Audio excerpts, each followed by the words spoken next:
BNP chairperson ও সাবেক প্রধানমন্ত্রী বেগম খালেদা জিয়ার জানাজা ও দাফন কাজে দায়িত্বশীলতা, মানবিকতা ও পেশাদারিত্বের অনন্য দৃষ্টান্ত স্থাপন করায় নিয়োজিত সংশ্লিষ্ট সবাইকে ধন্যবাদ জানিয়েছেন বিএনপির ভারপ্রাপ্ত চেয়ারম্যান তারেক রহমান।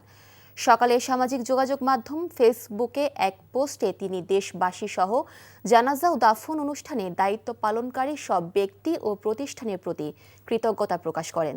বলেন, এটি এমন এক ঐতিহাসিক বিদায় যা দেশের মানুষের অংশগ্রহণে যথাযথ শ্রদ্ধা ও মর্যাদার সঙ্গে সম্পন্ন হয়েছে। তারেক রহমান বলেন, গভীর শোকের এই সময়ে সবার দেখানো সহমর্মিতা, সম্মানবোধ ও দায়িত্বশীলতা তার এবং তার পরিবারের হৃদয় ছুঁয়ে গেছে। তিনি প্রধান উপদেষ্টা, বিভিন্ন মন্ত্রণালয়ের উপদেষ্টা, সেনাবাহিনী, নৌবাহিনী ও বিমান বাহিনীর কর্মকর্তা ও সদস্য সহ নিরাপত্তা ও আইনশৃঙ্খলা রক্ষাকারী বাহিনীর নারী পুরুষ সদস্যদের প্রতিও কৃতজ্ঞতা জানান।